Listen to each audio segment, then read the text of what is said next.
Executive Director for the South Central PA Sickle Cell Council.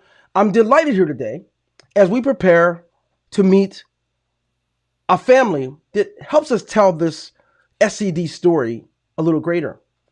And what I love about it is we get to learn firsthand that sickle cell is certainly something greater than just a title or a name of a disease. There are things about it that affect not just the individual, but the very family in which, of course, has to deal with this as a unit. Today, I'm privileged. I have a young couple here with me who have three children, and they're teenagers. They are in their adolescent years, and while they're dealing with typical teenage stuff as parents, they're also dealing with sickle cell disease and some other needs. We want to hear from them. So won't you join me as we meet up and learn all about Frederick and Alicia Williams. Frederick and Alicia, how are you guys today? We're doing well, thank you.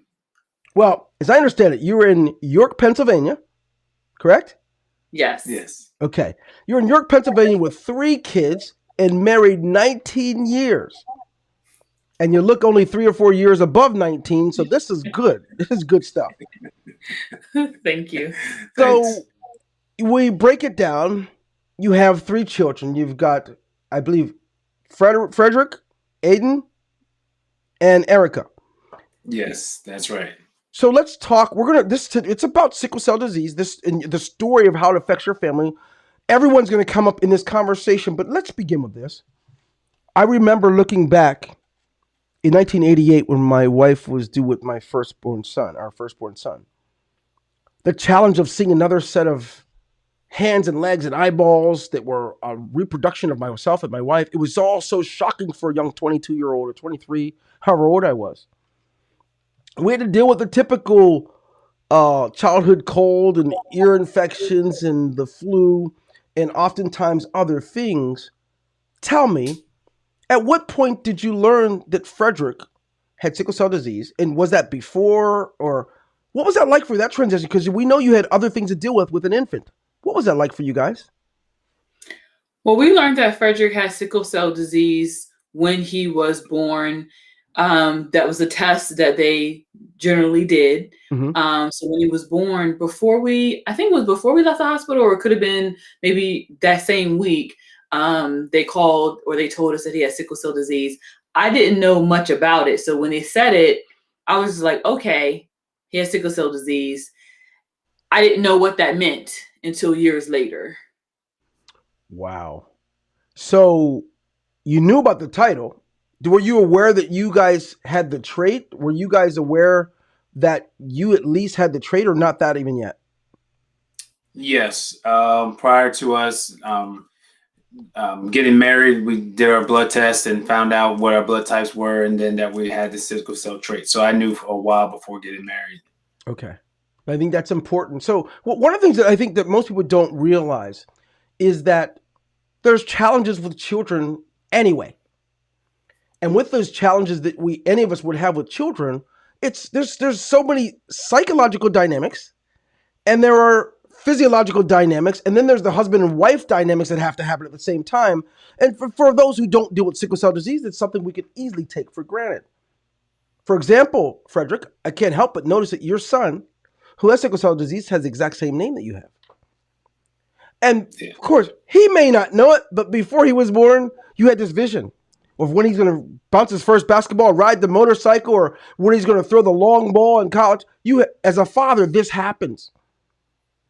So at what point, what was that like for you when you were told, you knew about, of course, that you had the trait, but what was it like for you now as you just reshape how to make this work now, dealing with sickle cell disease and your son? What was this transition like for you mentally from a psychological standpoint?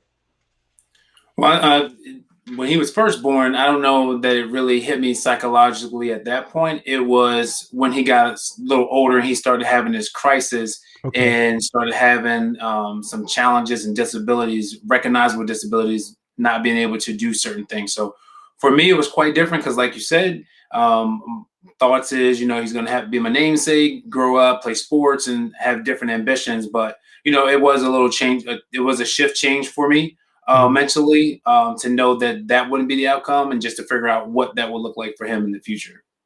Yeah, those dynamics often aren't thought about, Frederick, and I get the sense of that. Why would you think about that when he's an infant before crisis steps in?